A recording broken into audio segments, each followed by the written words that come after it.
కేసీఆర్ గారిని పట్టుకొని రంగాన్ని మాట్లాడుతున్నాడు. మీరు రంగాడు హౌలగాడు పాగంగాడు దేడి మానగాడు రేవంత్ రెడ్డి గారు ఈ చెత్తల కొడుకును ఈ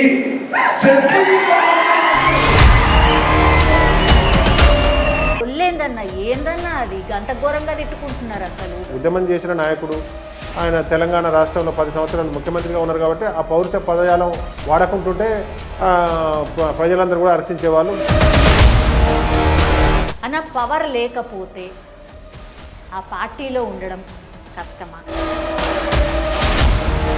అవినీతికి సంబంధించిన కేసులు రోజుకొకటి సిఎస్ సోమేష్ కుమార్ వస్తారు, లేకపోతే ఇంకొకళ్ళు వస్తారు. మనం అన్నం తింటున్నప్పుడు 100 మెతుకులు తింటుంటే ఒక మెతుకు కింద పడ్డ దాని మీదనే ఉంటుంది.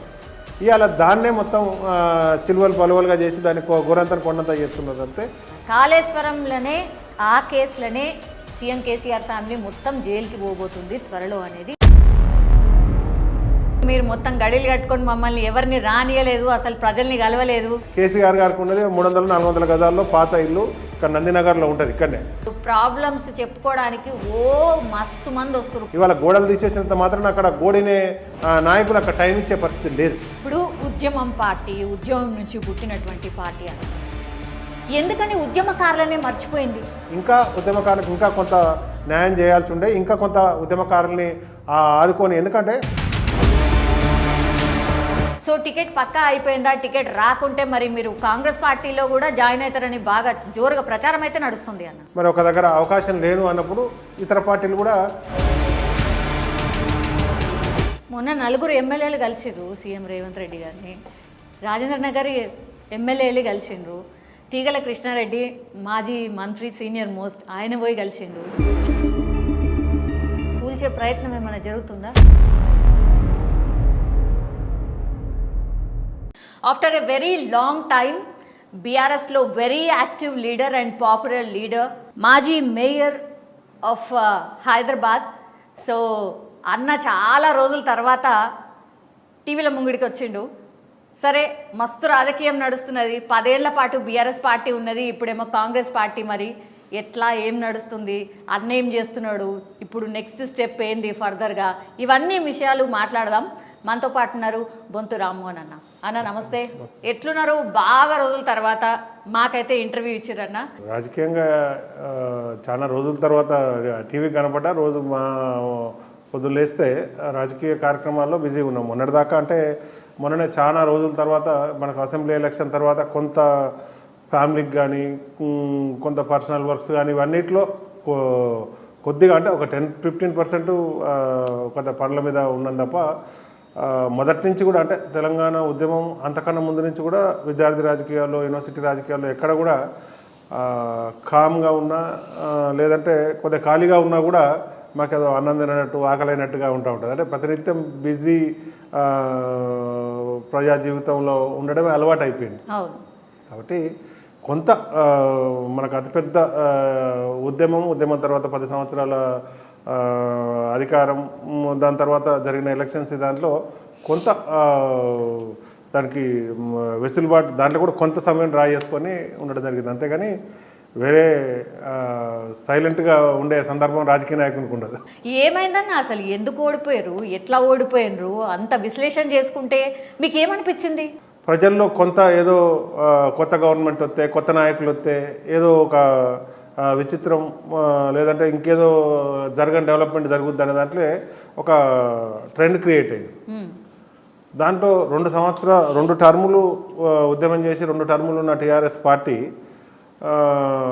దాంట్లో ప్రజలకు చేయని సంక్షేమ పథకం లేదు, చెప్పిన దానికన్నా ఎక్కువ చేసింది కేసీఆర్ గారు.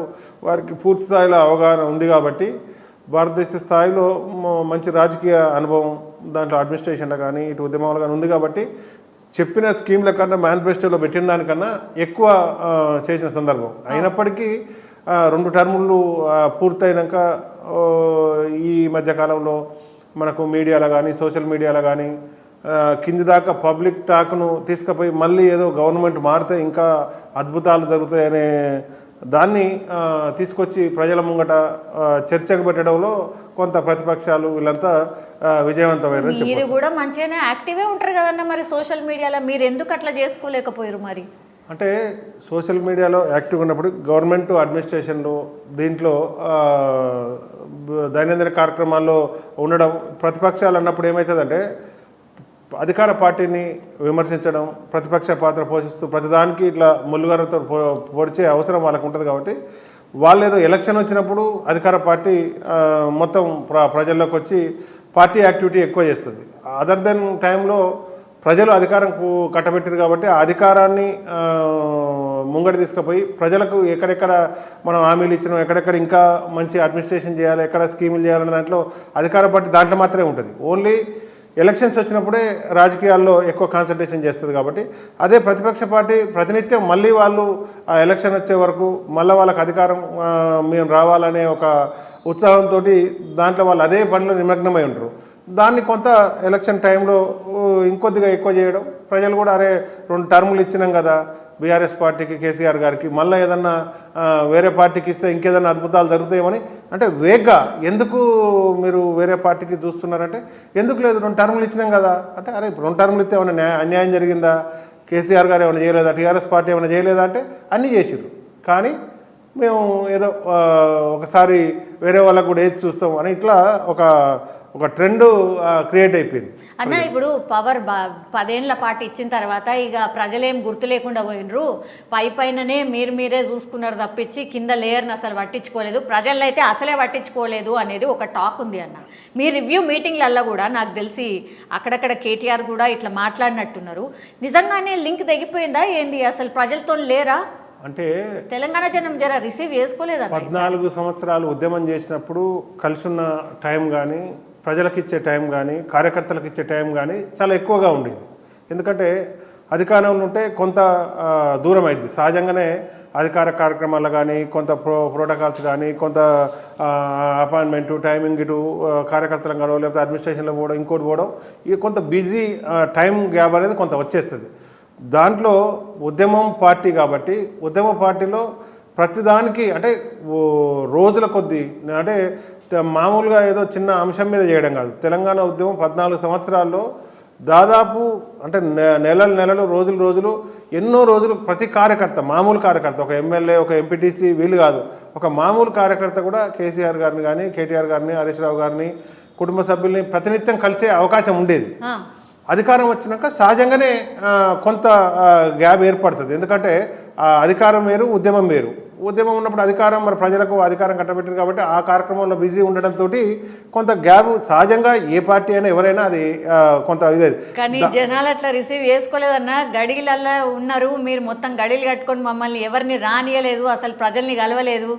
ప్రజాభవనాన్ని కట్టుకున్నారో లేకపోతే ప్రగతి భవనాన్ని కట్టుకున్నారో అన్ననే ఉన్నారు, మంత్రులు రానియలే, ఎమ్మెల్యేలు రానియలే, ఇక ప్రజలు ఏడా దిక్కుంటారు అనేది కూడా మీ మీద ఉన్నది. ముఖ్యమంత్రి హాలిడేస్లో కానీ, మరి ఖాళీగా ఉన్నప్పుడు కానీ, మరి ఇట్లా సెక్రటరీ పోనప్పుడు కానీ, మరి అక్కడ కార్యకర్తలను కానీ ఏదైనా మీటింగ్ పెట్టుకోవాలి కానీ ఎక్కడ అలాంటి సందర్భం లేదని ఆ మధ్యకాలంలో ఒకసారి మహారాష్ట్ర మిగతా రాష్ట్రాల్లో ఇట్లా పోయినప్పుడు కేసీఆర్ గారు చూసి అరే ఒక పెద్ద పార్కింగ్, ఒక 500 మంది ఎమ్మెల్యేలు, మంత్రులు, లేకపోతే ఇంకేదైనా విదేశీ రాయబారులు ఎవరు వచ్చినా ఒక ముఖ్యమంత్రి క్యాంప్ కార్యాలయంలో కూడా మంచి అకామిడేషన్ ఉండాలన్న దాంట్లో ఓ ప్రగతి భవన్ కట్టిండు.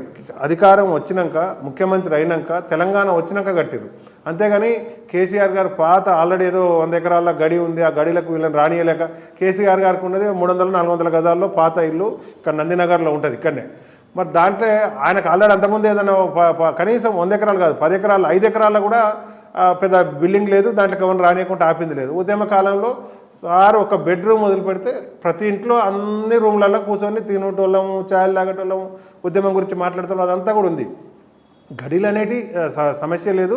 గడిలు అనేటి తెలంగాణ రాష్ట్ర సమితిలో మరి ముఖ్య నాయకులు ఎవరికి కూడా గడిలు అనేది లేదు. అంటే పాత ఏదన్నా జమీందారులు, పాత కొంతమంది ఊర్లలో ఉన్న దాంట్లో వాళ్ళకు ఉంటే తప్పితే ఇక్కడ గడిలు హైదరాబాద్లో గడిలు ఎవరికి లేవు, ఏం లేదు. కాకపోతే ఆ కట్టిన ప్రగతి భవన్ పెద్దగా సౌకర్యం కొరకు కట్టిన దాన్ని కూడా గతంలో కొంత పార్టీ కాంగ్రెస్ పార్టీ ఉన్నప్పుడే కట్టింది. ఆ ముళ్ళ కంచెలు ఏదైతే ఉందో గడిలకు బార్కెట్లు ఇరుగొట్టినాయి, అవి గతంలో వేసినాయి. వాటికి జస్ట్ కొంత జాలీలు యాడ్ చేసిరు తప్పితే అది కూడా కేసీఆర్ గారు ప్రజావాణిగా వేసిరు అన్న. ఇప్పుడు ప్రాబ్లమ్స్ చెప్పుకోవడానికి ఓ మస్తు మంది వస్తారు, పొద్దున 4 గంటలకు వెళ్ళి లైన్ కడుతున్నారు. గది ఎందుకు మీరు చేయలేరు అంటున్నారు. ప్రజలు అనేటోళ్ళు ఇప్పుడు చిన్న రేషన్ కార్డు ప్రాబ్లం నుంచి పెద్ద ప్రాబ్లం దాకా ఉంటుంది. దాంట్లో ఏ స్థాయిలో ఫిల్టర్ కావాలనో ఇవాళ ముఖ్యమంత్రి గారి స్థాయికి ఏం రావాలి, మంత్రి స్థాయికి ఏం రావాలి, కలెక్టర్ స్థాయికి ఏం రావాలి, ఎంఆర్ఓ స్థాయికి ఏం రావాలి, వాళ్ళు ఎందుకు పని చేస్తలేరు, పైదాకా మరి ఇస్తే కింద దాకా ఎందుకు పని చేస్తలేరు అనే దాంట్లో మాత్రమే మరి ఇలా టీఆర్ఎస్ ప్రభుత్వం ముఖ్యమంత్రి గారు మాట్లాడారు. దీంట్లో ఈరోజు మేము వాళ్ళన్నింటినీ అటెండ్ చేస్తామని చెప్పారు. 2 రోజుల తర్వాత ఆ రకమైన ప్రజల సమస్యల మీద వరద వస్తున్నప్పుడు ప్రజలు ఒక్క చిన్న ఏదో ప్రభుత్వం ఎంఆర్ఓనో ఎస్ఐతోటో ప్రాబ్లం ఉంటే కాదు, వాళ్ళ పర్సనల్ ప్రాబ్లమ్స్ కానీ, ఇంట్లో కడుపు నొప్పి అయితే కానీ, ఇంకేదైనా చిన్న ప్రాబ్లమ్స్ కూడా ఇవన్నీ కూడా నేను అవన్నీ కూడా ఏ ప్రభుత్వం ఏ నాయకుడు చేయడు. దాంట్లో అక్కడ కింద స్థాయిలో ఉన్న నాయకులు ఎవరైతే ఉన్నారో దాంట్లో వాళ్ళన్నీ కూడా అటెండ్ చేయాల్సిన అవసరం లేదు. ముఖ్యమంత్రి స్థాయిలో లేకపోతే మంత్రి స్థాయిలో ఏదైతే సమస్య కింది స్థాయిలో సమస్య పరిష్కారం కావట్లేదో, ఇవాళ ఒక కంపెనీ చైర్మన్ ఉన్నా, కంపెనీ సీఈఓ ఉన్నా, కంపెనీ మేనేజర్ ఉన్నా, ఎవరి స్థాయిలో సూపర్వైజర్ స్థాయిలో కావట్లేదు అన్నప్పుడే పై స్థాయికి పోద్ది, అక్కడ కూడా కావట్లేదు అన్నప్పుడు ఇంకో స్థాయికి పోద్ది. అసలు కింద అటెండ్ కాకుండా డైరెక్ట్ మరి వాళ్ళ లాస్ట్ 2 రోజులు 3 రోజులు వచ్చారు. ఆ తర్వాత చూస్తే మరి అక్కడ టైం ఇవ్వడం కూడా ప్రజలు ఎన్నుకున్నప్పుడు అడ్మినిస్ట్రేషన్ కూడా చేయాలి కాబట్టి తర్వాత టైం ఇవ్వలేకపోయారు, వాళ్ళకు టైం ఇవ్వలేకపోయారు. కాబట్టి అది ప్రతి చిన్నదానికి ముఖ్యమంత్రి స్థాయిలో టైం ఇవ్వడం అనేది ఇబ్బందికరమైన పరిస్థితి ఉంటుంది. ప్రత్యక్షంగా వాళ్ళు కూడా చూసారు. ఇవాళ గోడలు తీసేసినంత మాత్రం అక్కడ గోడినే నాయకులు అక్కడ టైం ఇచ్చే పరిస్థితి లేదు. సచివాలయం కట్టుకున్నారు, సచివాలయంకి ముఖ్యమంత్రి ఓలేడు, అదొకటి ఉన్నది. అసలు గంత పెద్ద సచివాలయం ఎందుకు, అది రాజ్మహల్ లెక్క ఉన్నది, పైసలన్నీ దండుగా చేసిరు, అదొకటి ఉన్నది. ఇట్లా రకరకాలు పైసలన్నీ దండుగా చేసిరు, ఏడయూడో అవినీతి ఉన్నది. మీ జిహెచ్ఎంసీ దాంట్లోనే మీరు మేయర్గా గతంలో ఉంటిరి. మాజీ శివబాలకృష్ణ 400 కోట్లట, తవ్వే కొద్దిగా ఆస్తులు వస్తూనే ఉన్నాయట. ఏందన్నా ఇది గింతగానే యాడికెళ్ళి సంపాదించారు, ఆ పైసలేంది? ఈ సెక్రటరీ కట్టినాక కేసీఆర్ గారు చాలాసార్లు మరి వచ్చారు, అక్కడ మీటింగ్లు అయినాయి, అన్నీ కూడా అయినాయి. దాని తర్వాతనే మనకు ఎలక్షన్ వాతావరణం వచ్చింది కాబట్టి ఒక పాజిటివ్ వాతావరణంలో ఒక తెలంగాణ రాష్ట్రానికి కూడా ఒక మంచి తెలంగాణ రాష్ట్రం కూడా ఒక రిచ్ రాష్ట్రం, తెలంగాణ రాష్ట్రం కూడా మంచి అభివృద్ధి చెందిందనేది దాంట్లో కేంద్ర ప్రభుత్వానికి కానీ ఇతర దేశాల నుంచి వచ్చిన వాళ్ళకి కానీ మంచి వాతావరణం ఉండాలి, చూసేటోళ్ళకి కూడా ఒక ఇంప్రెసివ్గా ఉండాలి, ఇన్వెస్టర్స్కి కానీ దాని అడ్మినిస్ట్రేటర్స్ కానీ ప్రజలకు కానీ అనే ఒక ఉద్దేశంతో తప్పితే ఆ సెక్రటరీ కట్టడం వల్ల వేరే పార్టీలను బీఆర్ఎస్ పార్టీకో ఇంకొకరికో దానివల్ల ఒరిగేదేం లేదు, దానివల్ల వచ్చిన లాభం కూడా ఏం ఉండదు. అవినీతికి సంబంధించిన కేసులు రోజుకొకటి. సిఎస్ సోమేష్ కుమార్ వస్తారు, లేకపోతే ఇంకొకళ్ళు వస్తారు, బాగా మందిని మార్చేసిండ్రు. మొన్ననైతే పిఎస్ పంజాగుట్టకు సంబంధించిన పిఎస్ని మొత్తం ఖాళీనే చేసేసిర్రు. ఇట్లా సంచలన నిర్ణయాలు ఎందుకు తీసుకోవాల్సిన పరిస్థితి వస్తున్నది? సంచలనాల కోసమే అంటారా, లేకపోతే నిజంగానే ఆడేమైనా జరిగిందా? అంటే పంజాగుట్ట పోలీస్ స్టేషన్లో ఏం జరిగింది ఏంటి అనేది మొత్తం బయటకైతే రాలేదు. కొంత ఏదో ఇన్ఫర్మేషన్ లీక్ అవుతుంది కాబట్టి 85 మందిని ఒకటేసారి సంచలన నిర్ణయం తీసుకొని చేసినామంటే ఆ మాత్రం అక్కడ జరిగింది ఏంది అనేది పూర్తి స్థాయిలో బయటికి రాలేదు. ప్రతి గవర్నమెంటు లేకపోతే అలా పనిచేసిపోయిన స్టాఫ్కు, పాత స్టాఫ్కు, కొత్త స్టాఫ్కు ఎవరో ఒకరు కొంత మంచిగా ఉండడమో, సాన్నిహిత్యంగా ఉండడమో, ఏదో ఒక ఇన్ఫర్మేషన్ లీక్ అవ్వడమో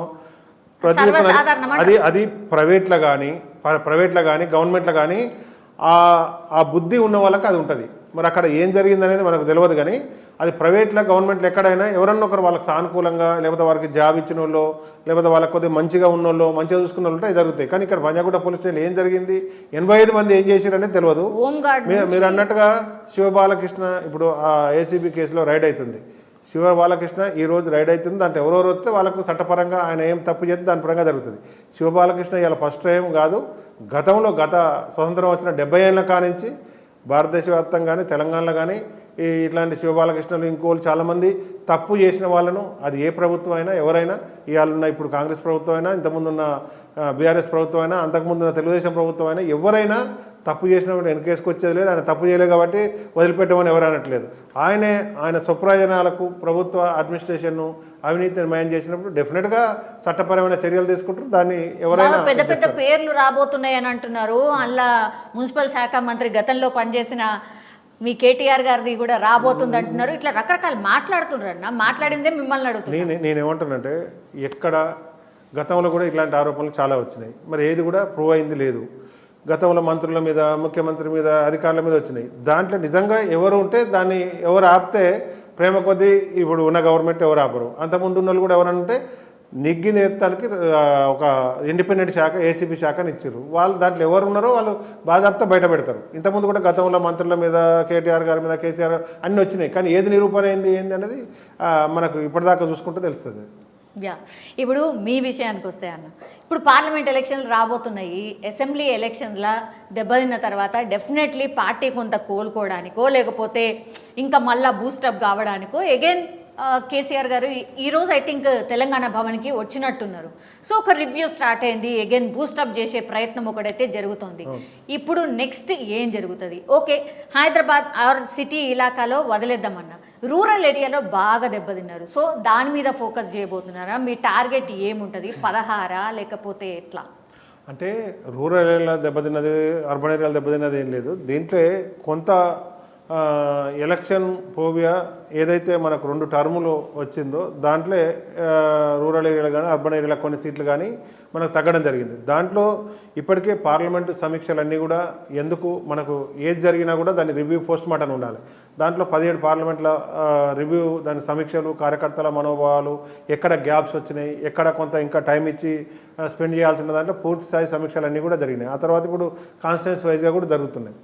ఈ లోపల దాంట్లో రూరల్లో కానీ అర్బన్లో కానీ పార్టీని మళ్ళా బలోపేతం చేసి ముందుకు ఎట్లా పోవాలి.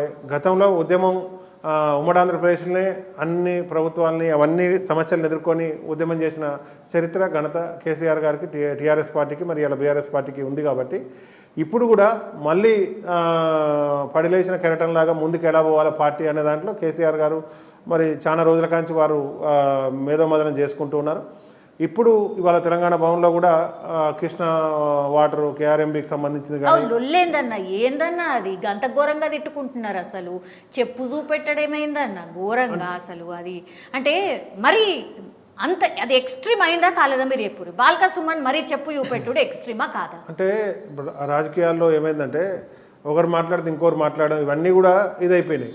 ఇవాళ కేసీఆర్ గారి గురించి ఇవాళ కాంగ్రెస్ నాయకులు మాట్లాడు, కాంగ్రెస్ నాయకులకు సంబంధించి బాల్కా సుమన్ మాట్లాడు, ఇవన్నీ ఏంటంటే అంటే కొంత మామూలుగా కూడా మాట్లాడుకోవచ్చు. కానీ ఇవాళ అవతల వాళ్ళు పౌరుష పదజాలం మాట్లాడుతోటి మరి ఇక్కడ బాల్కా సుమన్ కానీ మిగతా టీఆర్ఎస్ బీఆర్ఎస్ నాయకులు కానీ వీళ్ళంతా నిన్న మొత్తం చూస్తే కూడా అదే ఇష్యూ అంతా కూడా వైరల్ అవ్వకుండా ఉంది.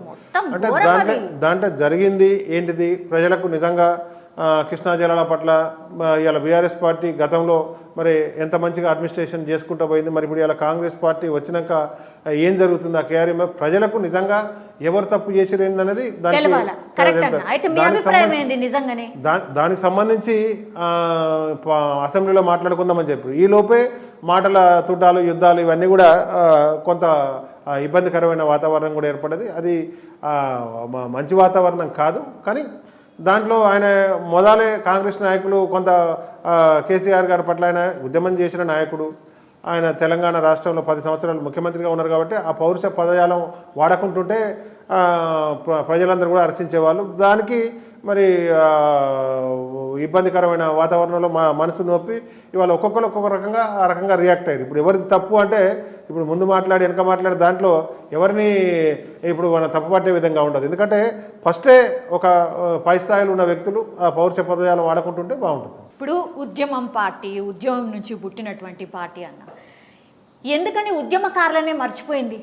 ఇది బాగా నడుస్తోంది చర్చ. ఎందుకంటే కాంగ్రెస్ పార్టీ వచ్చి జస్ట్ 50-60 రోజులైంది, ఉద్యమకారులను దగ్గర తీసుకుంటుంది, ఉద్యమకారులకు ఏదో ఒకటి ఇస్తుంది, వాళ్ళని గుర్తిస్తుంది, ఇట్లవన్నీ చేస్తోంది. సో మీరు ఏవైతే మిస్ చేసిర్రో అవన్నిటినీ అది క్యారీ చేసే ప్రయత్నం చేస్తున్నట్టు అనిపిస్తలేదా? ఇప్పుడు ఏమనిపిస్తుంది మీకు? అరే అనిపిస్తుందా? ఇంకోటి, ఉద్యమకారులకట ఈసారి కేసీఆర్ గారు మేబీ పార్లమెంట్ ఎలక్షన్స్లో టికెట్లు ఇవ్వాలన్న ఆలోచన చేస్తున్నారని కూడా టాక్, అందులో మీ పేరు కూడా ఉన్నదనేది కూడా ఒక టాక్. టీఆర్ఎస్ పార్టీ మరి వాళ్ళ ఉద్యమకారుల విషయంలో కానీ చాలా వరకు బీఆర్ఎస్ పార్టీ కేసీఆర్ గారు ఇవాళ వారికి న్యాయం చేసి చాలా వరకు పదవులు వచ్చినాయి.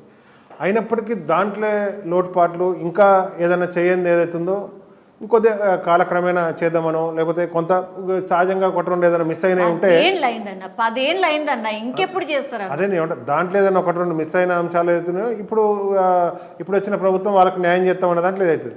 సరే, ఎవరైనా ప్రభుత్వంలో వరకు ఉద్యమకారులకు కానీ కష్టపడ్డ వాళ్ళకి కానీ తెలంగాణ రాష్ట్ర సాధనలో ఉన్న వారికి కానీ న్యాయం చేయడంలో వాళ్ళు కూడా మరి ఇదే రాష్ట్రం నుండి పార్టీగా ప్రభుత్వంగా ఉన్నారు కాబట్టి చేయడంలో తప్పేం లేదు. కాకపోతే ఏంటంటే బీఆర్ఎస్ పార్టీలో కాలక్రమేణా 10 ఏళ్ళు నడుస్తున్న క్రమంలో ఇంకా ఉద్యమకారులకు ఇంకా కొంత న్యాయం చేయాల్సి ఉండే, ఇంకా కొంత ఉద్యమకారుల్ని ఆదుకొని, ఎందుకంటే గతంలో ఒక పిల్లర్స్ లాగా ఎన్నిటినో ఎదుర్కొని మరి అలా తెలంగాణ ఉద్యమకారులు ఉన్నారు కాబట్టి ఇంకా కొంత న్యాయం జరగాల్సి ఉండనేది ఉద్యమకారులో ఉన్న చర్చ, భావన.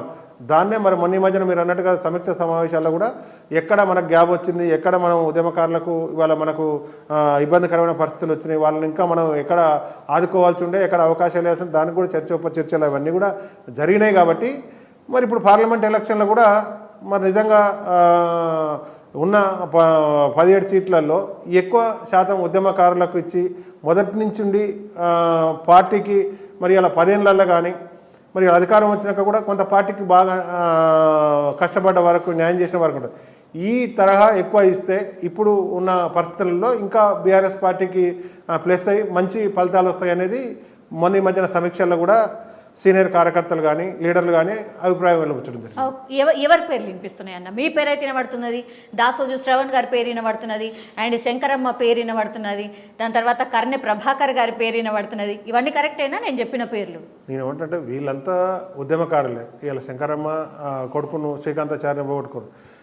కర్ణ ప్రభాకర్ గారు మొదటి నుంచి ఉన్న ఉద్యమకారుడే. శ్రావణం అంటే నేను ఏమంటే మీరు చెప్పిన పేర్లు ఇంకా చెప్పని పేర్లు కూడా చాలా ఉన్నాయి. మీరు చెప్పండి అన్న, మీరు చెప్పండి ఇంకేం పేర్లు అంటే ఇప్పుడు అన్న. ఇప్పుడు 10 ఏళ్ళు అయిపోయింది, మీరు మాట్లాడకుండా, మీరు వాయిస్ రేజ్ చేయకుండా ఎట్లా తెలుస్తుంది? అంటే ఇది లిమిటెడ్ సీట్లు ఉన్న పార్లమెంట్ ఎలక్షన్, ఇది అసెంబ్లీ ఎలక్షన్ కాదు కాబట్టి దాంట్లో ఆస్పిరెంట్స్ ఉండే వాళ్ళు కొంత తక్కువగా ఉంటారు. దీంట్లో మీరు అన్న పేర్లు కాకుండా ఇంకా ఆయా కాన్స్టిట్యున్సీలలో కష్టపడి పనిచేసిన వాళ్ళు ఉంటారు.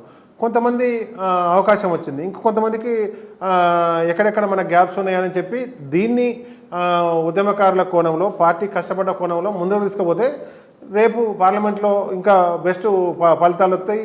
మన అవతల పార్టీలకు కూడా మన ధీటుగా సమాధానం చెప్తానికి అయిద్ది అనేది మా భావన కానీ ఉద్యమకారుల భావన కానీ. ఓకే, మీరున్నారా? డెఫినెట్గా నేను ఈ హైదరాబాద్ సిటీలో ఇక్కడనే విద్యార్థి ప్రెసిడెంట్గా, యూత్ ప్రెసిడెంట్గా పనిచేసినాం, పార్టీకి పనిచేసినాం.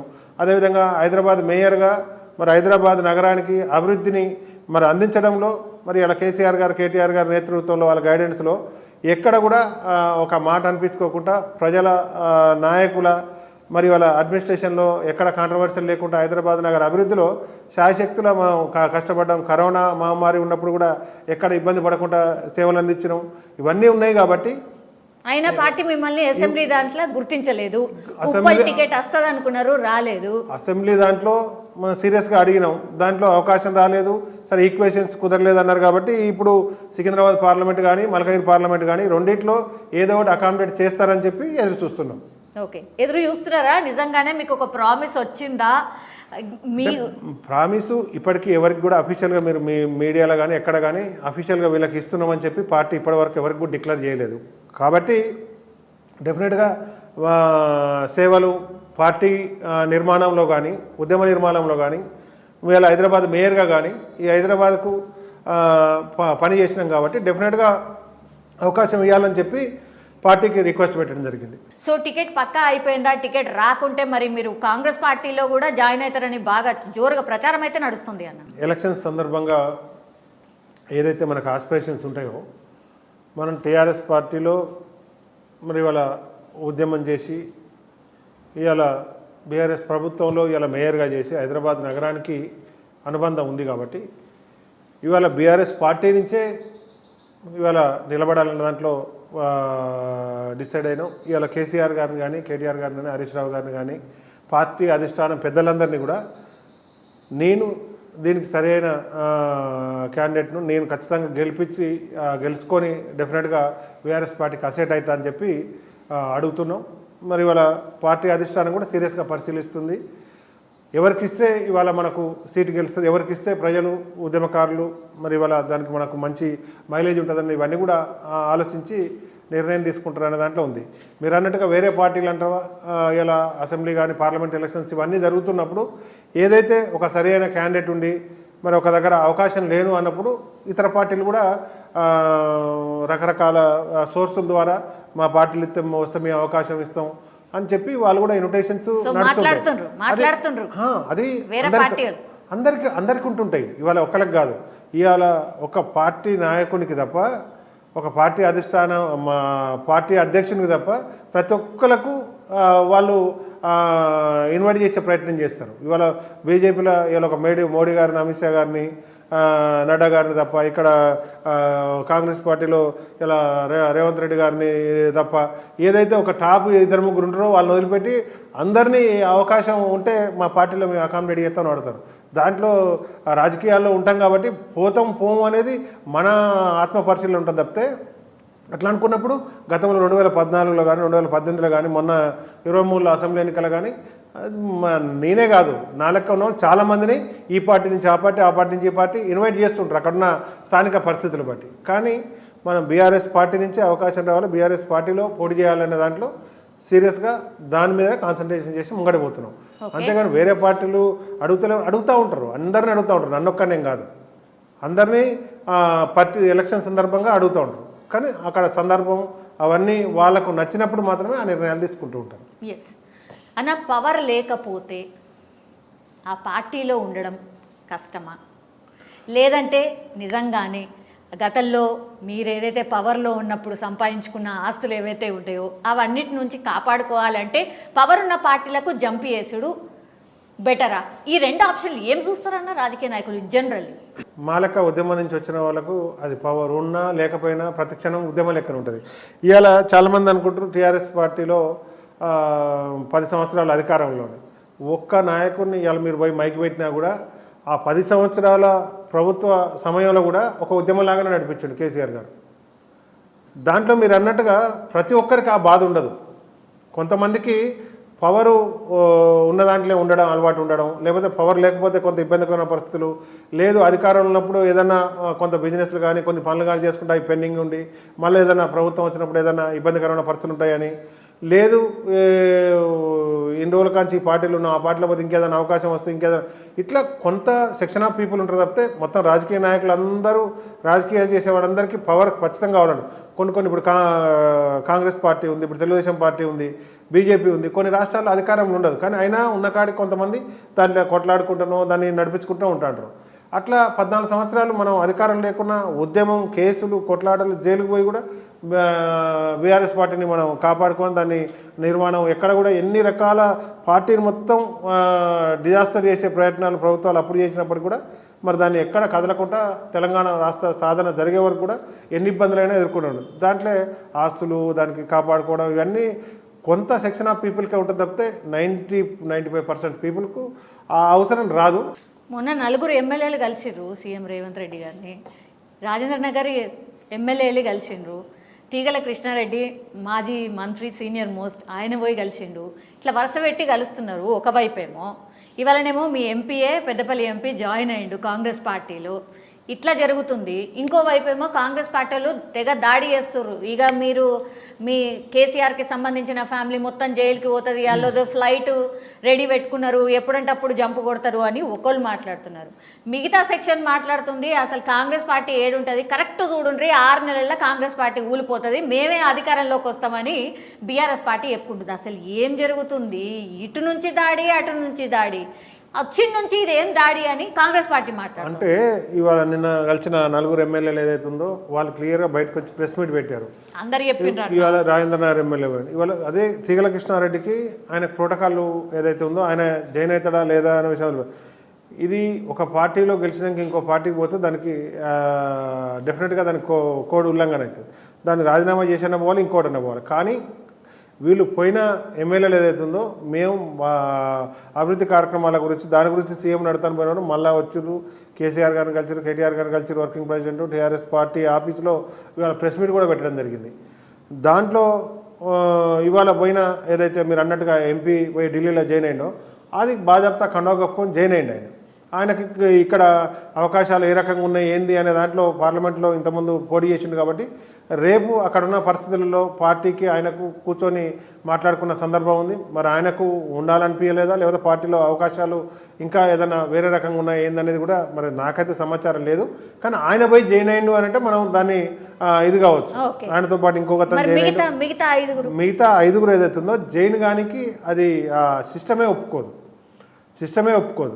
దాంట్లో పోయి మాట్లాడి వాళ్ళకి కావాల్సిన అభివృద్ధి కార్యక్రమాలు ఏం మాట్లాడి ఏం చేసి వచ్చినా వాళ్ళు ఒకవేళ పార్టీ మారాలనుకున్నప్పుడు దాని సిస్టమ్ వేరే ఉంటుంది తప్పితే ఈ ఎమ్మెల్యేలు పోయి కాంగ్రెస్ పార్టీలో జాయిన్ అయ్యారు వాళ్ళు అనుబంధంగా ఉన్నారనేది మనం దాన్ని అనుకోని పార్టీకి వాళ్ళు ఏదైతే ఇన్ఫర్మేషన్ ఉంటుందో ఏదో రకంగా మెసేజ్ పాస్ చేయండి ఎవరు ఆయన మన ప్రకాష్ గౌడ్ గారు కూడా నేను దేనికి పోయినా ఏందనేది క్లియర్ కట్గా ఆయన కూడా చెప్పడం జరిగింది. అయినప్పటికీ తర్వాత ఇంకేమన్నా పరిణామాలు అంతకుముందు ఎవరైనా ఎమ్మెల్యేలు వాళ్ళు వీళ్ళు జాయిన్ అయినప్పుడు కూడా రాజీనామా చేసో లేకపోతే నేను రాజీనామా చేస్తా అని చెప్పో నాది ఒకవేళ ఎమ్మెల్యే పదవి పోయినా నేను రాజీనామా చేసి మళ్ళీ గెలుస్తాను పోయినా వేరే పార్టీలకు జాయిన్ అయినప్పుడు సందర్భం ఉంది. కాబట్టి బీఆర్ఎస్ పార్టీ ఎమ్మెల్యేలు పోయి జాయిన్ అయ్యారు అని మాత్రం ఈ క్షణానికి అనుకోనికైతే లేదు. అది అఫీషియల్గా న్యూస్ అయితే కాదు. ఓకే. ఇంకోటి మీరు అన్నట్టుగా కాంగ్రెస్ పార్టీ 6 నెలల పోద్ది 3 నెలల పోద్ది అనేది రాజకీయంలో ఉన్నప్పుడు ఏదైతే ఉందో ఆ కాంగ్రెస్ పార్టీలో సహజంగా కొంత ప్రజాస్వామ్యం ఎక్కువగా ఉంటుంది కాబట్టి వాళ్ళు మాట్లాడాల జరిగే పరిణామాలల్లో ఏదైతే గతంలో ముఖ్యమంత్రులు కానీ ప్రభుత్వాలు కానీ కొంత డిస్టర్బెన్స్ ఉంటుంది కాబట్టి దాన్ని మరి వాళ్ళ ఎగ్జాంపుల్గా తీసుకొని 6 నెలల పోద్ది 3 నెలల పోద్ది అని మీడియాలో కానీ కొంతమంది వ్యక్తులు మాట్లాడేది కానీ ఇవన్నీ ఏదైతుందో అవి గతంలో జరిగిన పరిణామాలు. మరి దాన్ని ఏ రకంగా ముందుకు పోతారంటే కొన్ని రాష్ట్రాల్లో 5 సంవత్సరాలు పూర్తిగా కొన్ని సంవత్సరం 2 సంవత్సరాలు డిస్టర్బ్ అయినవి కూడా ఉన్నాయి కాబట్టి వాటిని ఎగ్జాంపుల్గా తీసుకొని మాట్లాడుతుండొచ్చు. కూల్చే ప్రయత్నం ఏమైనా జరుగుతుందా? బీఆర్ఎస్ పార్టీగా కాంగ్రెస్ ప్రభుత్వాన్ని కూల్చాలనే దాంట్లో ఎక్కడ కూడా ఎవరు ఆ ప్రయత్నాలు చేయట్లేరు. ప్రజలు ఎన్నుకున్నారు, మంచిగా పరిపాలన చేసి ప్రజలకు ఇచ్చిన హామీలు 6 గ్యారెంటీలు కానీ ఇంకోటి కానీ దాన్ని నెరవేర్చిన దాకా ప్రతిపక్ష పాత్రగా బీఆర్ఎస్ పార్టీ టార్గెట్ చేసేది కానీ బీఆర్ఎస్ పార్టీ నాయకులు అడిగేది కానీ మీరు ప్రజలకు చెప్పొచ్చింది దాన్ని అమలు చేసే ప్రయత్నం చేయండి. ఓకే. 6 గ్యారెంటీలు బాగా ప్రచారం చేసుకున్నారన్న వాళ్ళేమో 6 గ్యారెంటీలు అంటున్నారు, మీరేమో 420 హామీలు అంటున్నారు. టైం కూడా ఇస్తలేరు అంటున్నారు. లంక బిందెలు ఉన్నాయి అనుకుంటే ఆడ ఏమీ లేవు, అసలు ఖాళీ బిందెలు ఉన్నాయి ఆడ ఏమీ లేవు అంటున్నారు. ఇట్లా రకరకాలు మాట్లాడుతున్నారు. మొత్తం ఖజానీ అంతా ఖాళీ వేసి వాళ్ళకి అప్పచెప్పారట. అంటే వాళ్ళు ఇచ్చిన హామీలు 100ల కొద్దీ ఉన్నాయి, దాంట్లో ఆ సంఖ్య వాళ్ళు చెప్పేది. దీంట్లో లంక బిందెలు బడ్జెట్ అనేది ఇవాళ నా ఇంట్లో ఇలా 100 కోట్లు ఉన్నాయా 100 రూపాయలు ఉన్నాయా ఏందనేది నాకు తెలుసు. ఇవాళ ప్రభుత్వం అన్నప్పుడు ఏంటంటే ప్రభుత్వంలో ఎన్ని పైసలు ఉన్నాయి, ఎన్ని అప్పులు ఉన్నాయి, ఇవాళ ఎన్ని సంక్షేమ పథకాలు అవుతున్నాయి, ప్రతి నెల ఎంత పేమెంట్ ఇవ్వాలి, ఎంత అప్పులు కట్టాలి, మనకు ఎంత ఆదాయం వస్తుంది, రోజు సంవత్సరం నెలకు ఏందనేది బాధాప్త గవర్నమెంట్ లెక్కలే. ఇవాళ వాళ్ళు కూడా గతంలో ప్రభుత్వంలో ఉన్నారు, ఇప్పుడు వాళ్ళు ప్రభుత్వంలోకి వచ్చారు. ఎవరైనా మామూలుగా రైట్ టు ఇన్ఫర్మేషన్ కింద అప్లై చేసినా వస్తుంది. ఎన్ని పైసలు వస్తున్నాయి, ఎన్ని అప్పులు కడుతున్నాయి, ఎన్ని సంక్షేమ పథకాలు అవుతున్నాయి ఏందనేది. ఇలా లంక బిందెలు ఉన్నాయా ఇంకోటి ఉన్నాయా అని మామూలుగా మాట్లాడచ్చు రాజకీయ పదాలు. కానీ ఇలా ప్రభుత్వం నడుస్తున్నప్పుడు లెక్కలన్నీ కూడా తేటతెల్లం. దాంట్లో నిజంగా ఉన్నాయా అంటే ఒక 10,000 కోట్లు, 1,00,000 కోట్లు, 2,00,000 కోట్లు ప్రభుత్వంలో అకౌంట్లు ఉన్నాయా, లేకపోతే ఇంకెక్కడ దాచిపెట్టారంటే ఎక్కడ పెట్టనీకి ఉండదు. ఏది ఉన్నా ట్రాన్స్పరెంట్ ఉండదు. గవర్నమెంట్ ఇలా ఇంట్లో నేను దాచుకున్న పైసలు అయితే 100 కోట్లు ఉన్నాయనొచ్చు, 100 రూపాయలు ఉన్నాయనొచ్చు. అది గవర్నమెంట్ కాబట్టి ఇక రాజకీయపరమైన ఆరోపణలు ఒకరికొరు స్పైసీ మాటల కొరకు తప్ప అది లంక బిందెలు ఉన్నాయని గతంలో ఎవరు చెప్పలేదు. ఇవాళ మిగులు బడ్జెట్ ఉందని కూడా ఎవరు చెప్పలేదు. బడ్జెట్ ఏంది, ఏం నడుస్తుంది అనేది వాళ్ళకు కూడా తెలుసు.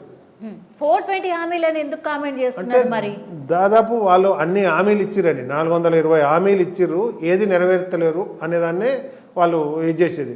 వాళ్ళు బయట కాన్స్టెంట్గా చెప్పిందేమో 6 గ్యారెంటీలు. 6 గ్యారెంటీల ఉప గ్యారెంటీలు ఏదైతే ఉన్నాయో దాన్ని ఒకదానికోటి విపులీకరించుకుంటూ పోతే దాన్ని డివైడ్ చేసుకుంటూ వస్తే దాదాపు ఎలక్షన్ల సందర్భంగా వాళ్ళు మాట్లాడినవి అన్నీ కూడా అన్నీ ఉన్నాయి అని. తెలంగాణ తల్లి విగ్రహం మార్పు చేయబోతున్నారు. ఒకటి క్యాబినెట్లో నిర్ణయాలు తీసుకున్నారు కదా, టీఎస్ నుంచి టీజీ ఒకటి, తెలంగాణ రాష్ట్ర గీతం జయ జయ హే తెలంగాణ అనేది, తెలంగాణ ఎంబ్లెం కూడా మార్చబోతున్నారు. దీని మీద అభిప్రాయం ఏంటి? ఇవి మార్పు ఎందుకు చేస్తున్నట్టు? ప్రతిదీ ఇప్పుడు మామూలుగా ఇంతకుముందు ఎన్టీఆర్ గారు ఉన్నప్పుడు ఎన్టీఆర్ గారికి సంబంధించిన పేరు మీద పథకాలు ఉండేది, ఆ తర్వాత ఇందిరాగాంధీ ఉండేది, ఆ తర్వాత రాజీవ్ గాంధీ ఉండేది, ఇప్పుడు గతంలో రాజశేఖర రెడ్డి గారు. ఇట్లా ఎవరు వస్తే వాళ్ళ మార్కు వేసుకోవడానికి తప్ప టీజీ అవ్వడం వల్ల దాంట్లో పెద్ద లేదు. తెలంగాణ స్టేటు టీజీ అంటే ఏమని పలుకుతారు, తెలంగాణ అని వస్తుంది అంతే. దానికి ప్రభుత్వాలు వాళ్ళ ముద్ర వేసుకోవడానికి దాంట్లో ఇదేం లేదు. ఇంకోటి రాష్ట్ర గీతం ఏదైతే ఉందో జై జయ తెలంగాణ అనేది అవుతుందో ఉద్యమంలో ఉంది కాబట్టి ఓకే, అది మంచి నిర్ణయం. దాన్ని మీరు ఎందుకు తీసుకోలేదు అని క్వశ్చన్. నేనంటే ఎందుకు తీసుకోలేదంటే, ఎందుకు తీసుకున్న దాంట్లో అడగకుండా తీసుకున్న వాటిల్లో ఎందుకు తీసుకున్నారు, అవి కూడా మంచిది కాదని అనలే కదా. సరే, ఒక 10 అనుకున్న దగ్గర 9 కావచ్చు, 8 కావచ్చు, వాళ్ళు వచ్చి ఒక మంచి పని చేశారు. దాన్ని జై జయ తెలంగాణ మంచిది కాదు, అది తప్పు, ఎందుకు తీసుకున్నామని అనలే కదా మేము. అది ఉద్యమ కాలంలో మంచి ఉద్యమాన్ని స్ఫూర్తి నింపిన పాట. అందశ్రీ గారు మంచి కవి, దాన్ని మేము విమర్శించలేదు, దీన్ని కూడా విమర్శిస్తలేదు. వాళ్ళ మార్కాపు ఇదవుతుంది. ఇప్పుడు ఆరోగ్యశ్రీలో కానీ ఇంకో దాంట్లో కానీ వాళ్ళ మార్కు వాళ్ళ ఇది కనపడటానికి ఇలా తెలంగాణ తల్లి విగ్రహంలో మార్పు అంటే తెలంగాణ ఉద్యమ స్ఫూర్తి నింపడానికి పాటలు, మాటలు, సాహిత్యం ఏదైతే ఉందో దాంట్లో కూడా తెలంగాణ భారతదేశానికి భారతమాత ఎట్లుందో తెలంగాణకు కూడా తెలంగాణ తల్లి ఒక రూపం ఉండాలి. దాంట్లో ఉద్యమ స్ఫూర్తి నింపి ఉద్యమాన్ని ముందు తీసుకుపోయి తెలంగాణ రాష్ట్ర సాధనలో జరిగే కార్యక్రమంలో ఎక్కడైనా కొన్ని జరుగుతుంటాయి. దాంట్లో తెలంగాణ తల్లి ఇట్లా ఉండాలి.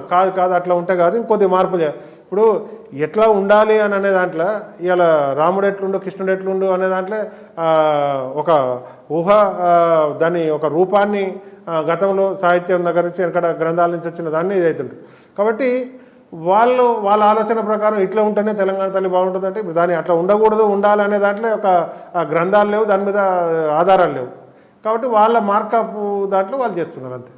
అంతే, కాంగ్రెస్ వచ్చింది కాబట్టి వాళ్ళ మార్క్ ఉండాలి కాబట్టి టీజీకి ఏం తేడా ఉంది అంటే దానివల్ల వచ్చేది ఏంది, నష్టమైంది, లాభం ఏంటంటే ఏం లేదు, మార్కప్ రాజకీయాలు అంటారు.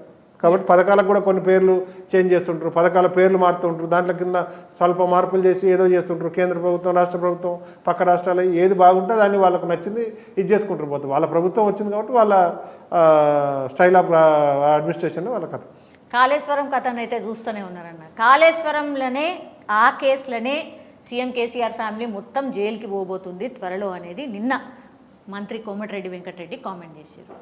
కాళేశ్వరంలో 1,00,000 కోట్లు మింగినరు అని పదే మాట్లాడుతున్నారు. విజిలెన్స్ నడుస్తున్నది, కేసులు నడుస్తున్నాయి, ఇవన్నీ తెలుసు. అది ఎందుకు కుంగింది అంటే ఏం చెప్తారు? అయితే ఆన్లైన్లో మొత్తం కూడా మీడియాలో ఉంటాయి. ఇప్పుడు పేపర్ తీసినా, మీ టీవీ తీసినా, ఇంకో టీవీ తీసినా అసలు కాళేశ్వరం మొత్తం లిఫ్ట్ ఇరిగేషన్ ప్రాజెక్టులు కడతానికంతా కూడా ఎన్ని లక్షలు అయినాయి, 1,00,000 కోట్లు కాలే, ఆల్మోస్ట్ 1,00,000 దాటి కొంత ముంగడిపోయి ఉంటుంది అంతే, ఎగ్జాక్ట్ లెక్కలు తీస్తే. ఇవాళ ఒక 10 లక్షల కోట్లు, కనీసం 5 లక్షల కోట్లు పెట్టి ప్రాజెక్టులు కడితే దాంట్లో 1,00,000 కోట్ల కుంభకోణం అవుతుంది. 1,00,000 కోట్లు పెట్టి కట్టనప్పుడు 1,00,000 కోట్ల కుంభకోణం ఎట్లయితుంది అంటే యాస ప్రాస గురించి మాట్లాడడం తప్పితే 10 డ్యాములు కట్టిరు. ఇలా మేడిగడ్డ కానీ, కాళేశ్వరం కానీ, ఇంకా చాలా డ్యామ్స్ ఉన్నాయి, ఇటు కృష్ణాలో కానీ, ఇటు గోదావరి మీద కానీ. దాంట్లో ఒక్క డ్యామ్లో ఒక్క దగ్గర లీకేజ్ వచ్చింది. దానికి సంబంధించి ఏదైతే సాయిల్ టెస్ట్ ఇవన్నీ కూడా చేసి దానికి ఇంజనీర్లు ఉంటారు, దానికి కాంట్రాక్టర్ ఉంటారు, వాళ్ళందరూ కూడా చేసుకున్నదంటే ఎక్కడనో ఇప్పుడు మొత్తం ఒక 1,00,000 అంశాలలో ఒక్క అంశం కాడ చిన్న తేడా వచ్చింది. అంటే మిగతా మొత్తం బాగుంది, మరి ఇది ఒక్కటే ప్రాబ్లం ఉందని ఎవరు చెప్పరు. మిగతా మొత్తం బాగున్నా ఇది ఒక్కటి కాబట్టి దీని కిందనే మొత్తం బదనం చేసే ప్రయత్నం చేస్తున్నారు. అని ఇప్పుడు 10 ప్రాజెక్టులు కట్టినప్పుడు 10 ప్రాజెక్టులలో ఒక్క ప్రాజెక్టు దగ్గర 100 పిల్లర్లు ఉంటే 2 పిల్లర్ల దగ్గర జరిగింది, మిగతా 98 పిల్లర్లు కూడా బాగానే ఉన్నాయి. అది ఎట్లా జరుగుతుంది? ఇంజనీర్లు కాదు, కేసీఆర్ ఇంజనీర్ అన్నాడు కదా, ఆయన్నే డిజైన్ చేసిండు, సో ఆయన్నే దోషి అనేది. ఇలా కేసీఆరే డిజైన్ చేసి కేసీఆరే సర్టిఫై చేసి ఇచ్చింది ఉండదు. ఎక్కడ కడితే బాగుంటుంది, ఏడ కడితే ఎక్కువ ప్రజలకు, రైతులకు సాగు జరుగుద్ది, డ్రింకింగ్ వాటర్ వస్తుంది, ఏడ కట్టాలన్న దాంట్లో టెంటివ్గా డిస్కషన్లో రాజకీయ నాయకులు, ముఖ్యమంత్రులు కానీ మంత్రులు కానీ ఉంటారు తప్పితే టెక్నికల్ కాడికి వచ్చేసరికి కట్టే కాంట్రాక్టర్ ఆయన తప్పు కడితే ఆయన జైలు పోతాడని తెలుసు, సర్టిఫై చేస్తే ఇంజనీర్కు తెలుసు. ఇవాళ రాజకీయ నాయకులు దాని ఏది బాగుంటుందో ఓవరాల్గా చెప్తారు తప్పితే టెక్నికల్గా లోపడి పోనీ టెక్నికల్ ఏది ఉండదు. ఓవరాల్గా కూర్చున్నప్పుడు ఎక్కడ బాగుంటుందని, ఇక్కడ కడితే బాగుంటుందని, ఇక్కడ కడుతున్నప్పుడు సరే ఇంకొంచెం జరిగితే ఏమైనా ఇబ్బంది అవుతుందా అంటే ఏం కాదంటే ఇంకొంచెం జరిపి కడితే ఇంకొద్ది 10 మందికి ఎక్కువ ఉపయోగపడుతున్నారు. దాంట్లో 99% ప్రాజెక్టు బాగున్న విషయం ఎవరు కూడా మెచ్చుకోవట్లేదు. 1% అది కూడా ఒక్క డ్యామ్లో 100 ఉంటాయి, ఆడ మొత్తం 100 పిల్లర్లు ఉంటాయి మొత్తం డ్యామ్కు. అక్కడ 2 పిల్లర్ల దగ్గర జరిగిన దానికే ఉంటుంది. ఏదో ఒక మిస్టేక్. మనం అన్నం తింటున్నప్పుడు 100 మెతుకులు తింటుంటే 1 మెతుకు కింద పడ్డ దాని మీదనే ఉంటుంది. ఇవాళ దాన్నే మొత్తం చిలువలు పలువలుగా చేసి దాన్ని గోరంతను కొండంతా చేస్తున్నారు తప్పితే ఇవాళ తెలంగాణ వ్యాప్తంగా ఎన్ని చెక్ డ్యాములు కట్టారు, ఎన్ని ప్రాజెక్టులు కట్టారు. ఇవాళ ఇక్కడ మల్లన్న సాగర్ కానీ, ఇవాళ సిద్దిపేటలో ఉన్న రంగనాయక సాగర్ కానీ, ఇట్లా ఇది చేసుకుంటూ పోతే ఒక్కదానికోటి చెక్ డ్యామ్స్ కట్టుకుంటా పంపింగ్ చేసుకుంటా కృష్ణా, గోదావరి, మిగతా ఉపనదుల మీద, ఇక్కడ డిండి మీద, ఇక్కడ ఎన్ని కట్టిరు, ఎన్నిట్లో వచ్చినాయి లీకేజీలు, ఎన్నిట్లో ఇదైంది. ఒక్క డ్యాములో జరిగింది. ఎన్ని డ్యాములో బయటపడ్డాయి అవన్నీ లీకేజీలు? నీళ్లు నింపి మీరు 1,00,000 ఎకరాలకు నీళ్లు అందిస్తామన్నారు. 1 ఎకరం కన్నా నీళ్లు అందించిర్రా అనేది పదే క్వశ్చన్ చేస్తున్నారు. అసలు నిజంగానే నీళ్లు అందినాయా అందలేదా అన్న, పంటలకు నీళ్లు అందినాయా? డెఫినెట్గా అందినాయి. కాకపోతే ఏంటంటే ఇంకా ఫీడర్ ఛానల్స్ ఏదైతే ఉంటాయో ఆ ఫీడర్ ఛానల్స్ అన్నీ కూడా ఇవాళ ఒక డ్యామ్ మనకు మేజర్గా ఏంటంటే వర్షాకాలం ఎప్పుడు మనకు గ్యాబ్ సమయంలో దానికి అవన్నీ కూడా డ్యామ్స్ కట్టాల్సి వస్తుంది. మిగతా ఫీడర్ ఛానల్స్ అనేది వ్యవసాయం నడుస్తున్నప్పుడు సీజన్లో ఎప్పుడైనా వాటిని చేసుకుంటూ పోవచ్చు. కాబట్టి మెయిన్ అక్కడ మనకు మేజర్ ప్రాజెక్ట్ అయిపోతే ఫీడర్ ఛానల్స్ ఇవాళ లోయర్ మానేరు, దిగువ మానేరు, ఇవాళ ఎల్ఎండి, ఇవన్నీ ఒకదానికోటి ఇట్లా వరద కాలువలు నీళ్ళు అన్నెసరీ పోయే వాటికి కూడా అడ్డకట్టలేసి మిగతా డ్యాములకు నింపి చెరువులు కూడా కొన్ని వేల చెరువులు ఇలా వరద కాలువలతో నింపిన చరిత్ర భారతదేశంలో ఎక్కడ కూడా లేదు. దాదాపు మిషన్ కాకతీయతోటి ఎన్ని చెరువులు బాగు చేసారు, ఎన్ని చెరువులు వరద కాలువలతో నింపారు. ఇవి మంచి 100 నోటికి చెప్పొచ్చు. ఏది కూడా దాన్ని విమర్శించిందేం లేదు. దాంట్లో జరిగిన అన్నం తింటే 1 మెతుకు కింద పడితే దాన్నే మొత్తం ఫోకస్ చేసి మాట్లాడుతున్నారు.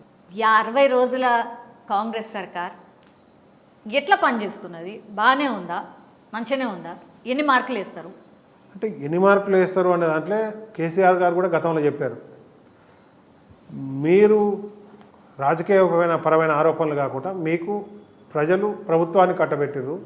మేము కూడా ఒక 5-6 నెలలు మీరు ఇచ్చిన హామీలు కానీ, మీరు ప్రజలకు ఇచ్చిన ఏదైతే స్కీమ్స్ ఇవన్నీ ఏదైతే ఉన్నాయో అవన్నీ కూడా మీరు సైలెంట్గా చేసుకుంటూ పోతే మేము కూడా వెయిట్ చేసి మీరు ఏది చేయలేదు అప్పుడే ఇది చేస్తాం. ఇక్కడ ఏదైతుందో వాళ్ళు అది కాకుండా మరి దాంట్లో కొంతమంది నాయకులు కానీ వీళ్ళు కానీ రాజకీయమైన ఆరోపణలు ఇవన్నీ చేసుకుంటూ వస్తున్నారు. కాబట్టి ఇక కొన్ని రోజులు వేడి చేస్తాం అనుకున్న బీఆర్ఎస్ పార్టీ కూడా మరి మీరు వాటి మీద పోకుండా మీరు ఎంతసేపటికి రాజకీయమైన కోణంలో ఎందుకు పోతున్నారు అనే దాంట్లో మాత్రమే డిస్టర్బెన్స్కి తావిస్తుంది. అంటే వాళ్ళు దాని మీద ఎక్కువ ఇంకా కాన్సన్ట్రేషన్ చేయాల్సిన సమయం ఉంది. కాబట్టి ఈ పార్లమెంట్ ఎలక్షన్ సమయానికి రావడంతో అడ్మినిస్ట్రేషన్ కన్నా ఎక్కువ రాజకీయమైన పరమైన డిస్టర్బెన్స్ ఇది ఎక్కువ నడుస్తుంది. 17 ఉన్నాయన్న పార్లమెంటు, 3 పార్టీలు పోటీలో ఉన్నాయి. ఎవరికి ఎన్ని వస్తాయని అనుకుంటున్నారు యాజ్ ఆఫ్ నౌ? ఎవరికి ఎన్ని వస్తారు అనేది ఇంకా రాజకీయంగా ఎవరు ఎక్కడ నిలబడుతున్నారు, ఎవరు ఏ సీట్లు నిలబడతారు అనగానే పార్టీ బలాల మీద చూద్దామని. బలాల మీద అంటే మెజార్టీ మనకు అసెంబ్లీ స్థానాలు కొంత మేము ఇబ్బందికరమైన పరిస్థితుల్లో పోయినప్పటికీ బీఆర్ఎస్ పార్టీ మెజార్టీ స్థానాలు తెలంగాణలో గెలుచుకుంటుంది అనేది ఇప్పటివరకు మాకున్న అంచనా. కానీ ఎన్ని ఆల్మోస్ట్ మనకు ఇప్పుడు అన్న ప్రాక్టికల్గా చెప్పండి ప్లీజ్.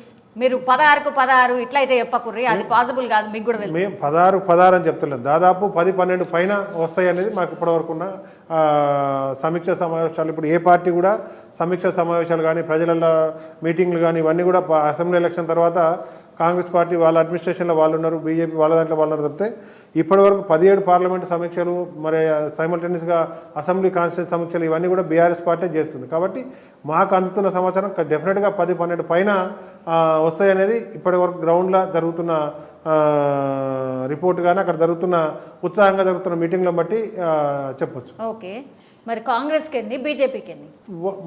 మిగతా స్థానాల్లో కొన్ని 1-2 స్థానాల్లో బీజేపీ మెరుగ్గా ఉందనేది సర్వే కానీ బయట మీడియా సంస్థలు కానీ అనేది. అదేవిధంగా కాంగ్రెస్ కూడా కొన్ని ఇట్లా అంటే ఓసారి గెలుస్తాయి అనుకునే తలకిందులు అయ్యే పరిస్థితి కూడా ఉంటుంది. కాకపోతే ఏంటంటే అధికారంలో ఉంది కాబట్టి వాళ్ళు కొంత కొట్లాడినా, లేకపోతే బీజేపీ కూడా కొంత వాళ్ళు కూడా కొన్ని అంశాల మీద ముందుకు పోతున్నారు కాబట్టి వాళ్ళకు కూడా కొంత ఏదైనా ఒక 2-3 స్థానాలు వాళ్ళు 2 స్థానాల్లో వాళ్ళు గట్టి పోటీ ఇచ్చారని ఇప్పటివరకు మనం అంచనా వేస్తానికి ఆస్కారం ఉంటుంది. ఎస్ అన్న, థ్యాంక్ యూ అన్న, థ్యాంక్ యూ సో మచ్. చాలా రోజుల తర్వాత చాలా విషయాలు చెప్పారు. కానీ బొంతు రామ్మోహన్ అయితే కనిపించలేదు నాకైతే ఏడ కూడా. అప్పట్లో ఫుల్ ఫైర్ లెక్కుంటుండే, ఇప్పుడు బాగా కామ్ డౌన్ అయినట్టు అనిపించింది అంటే నాకైతే.